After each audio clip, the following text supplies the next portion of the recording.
اس وقت I am F کی جو رپورٹ ہے وہ گونج رہی ہے. اپوزیشن نے اس کو خوب اچھالا ہوا ہے اور گورنمنٹ خاموش ہے.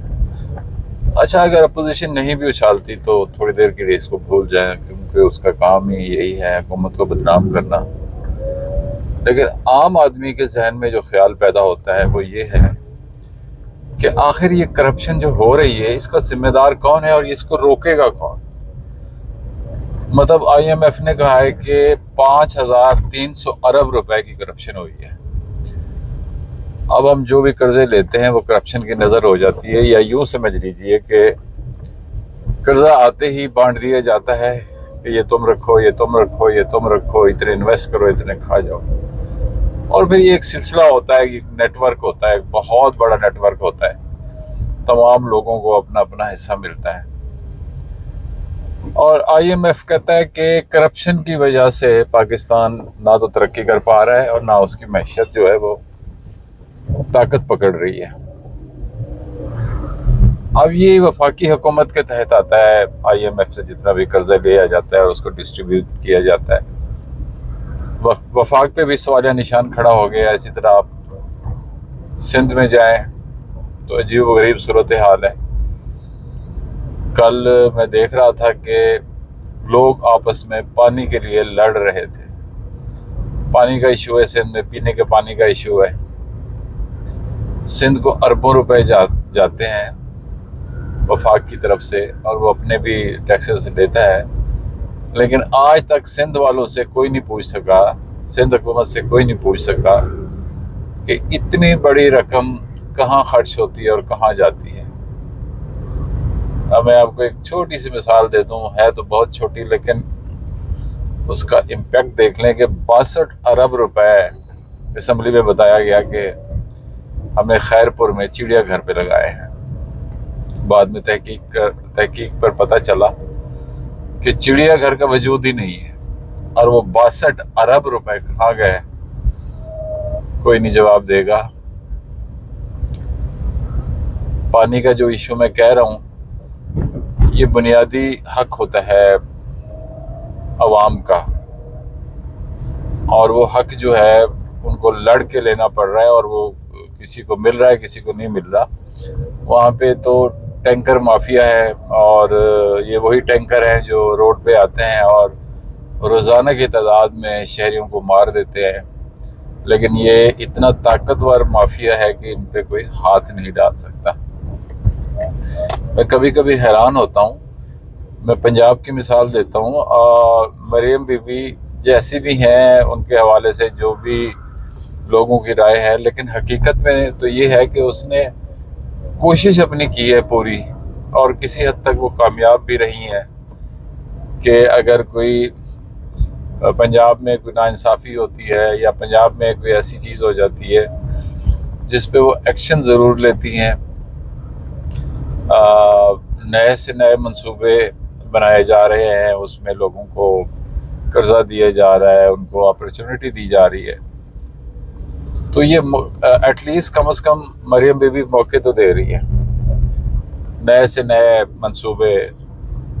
میں مریم بی بی پہ خود بہت تنقید کرتا ہوں، لیکن میں بھی مجبور ہو گیا ہوں کہ کم از کم دوسرے صوبوں کو دیکھنے کے بعد یہ کنڈیشن ہو گئی ہے، تو اب تو وفاق کی صورتحال دیکھنے کے بعد بھی یہ کنڈیشن ہو گئی ہے، کم از کم مریم بی بی کو داد دینی چاہیے.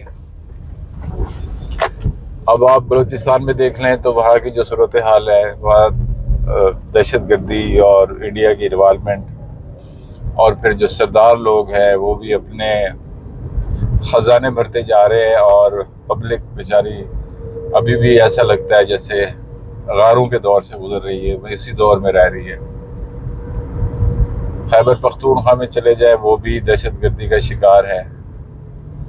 اس کے معاملات تھوڑے اور طرح سے ہیں، اور وہ آپ سب بھی جانتے ہیں کہ وہ کیا معاملات ہیں، اور ان کی جنگ اور یا فائٹ جو ہے وہ کس سے ہے. سندھ آپ کے سامنے ہے.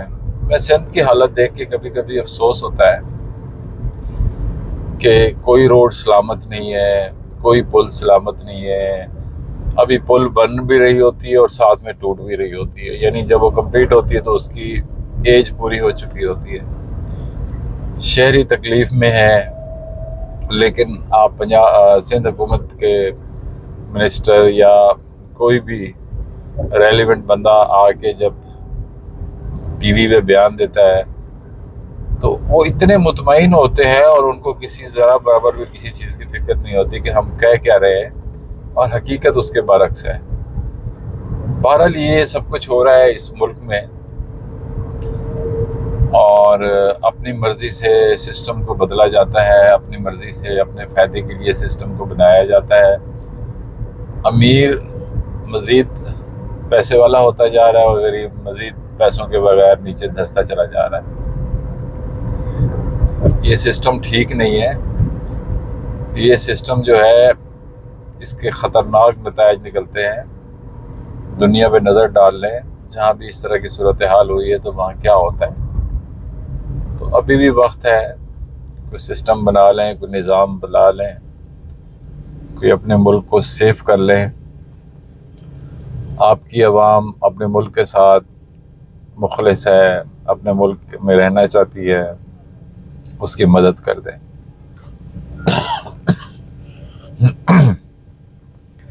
اور کچھ نہیں کہنا۔ صبح صبح اٹھتے ہیں تو یہ ساری تکلیف دہ چیزیں دیکھنے کو ملتی ہیں۔ کہیں کوئی جلسہ کر رہا ہے، کہیں کوئی مظاہرہ کر رہا ہے، کہیں کوئی روڈ ایکسیڈنٹ میں مر رہا ہے، تو کہیں کوئی ٹینکر جو ہے وہ کسی کو کچل کے جا رہا ہے۔ اس طرح کی چیزیں جو ہیں وہ پچھلے 70 سال سے چل رہی ہیں متواتر، اور حکومت سٹیبل نہیں ہو سکی، سسٹم سٹیبل نہیں ہو سکا۔ ہم نے تو اپنی عمر گزار دی، اور ہمارے بچوں کا اب کیا ہوگا کچھ سمجھ میں نہیں آ رہا۔ اللہ تعالیٰ ہم پہ رحم کرے جی۔ اللہ تعالیٰ اس ملک کو کوئی ایسی شخصیت ضرور دے دے جو اس کا پورا سسٹم بدل دے، اور وہ سسٹم صرف ایک ہی ہے، انصاف۔ اس ملک میں انصاف قائم ہو جائے اور ذمہ داروں کو سزا ملنا شروع ہو جائے تو یقین مانیے اس ملک کا قرضہ بھی اتر جائے گا، اس ملک میں خوشحالی بھی آ جائے گی، اور اس ملک کی قسمت بدل جائے گی۔ صرف انصاف کا بول بالا کر دیں، اور اگر آپ اپنی مرضی سے انصاف کرواتے رہیں تو اس کے حالات اور بدتر ہو جائیں گے۔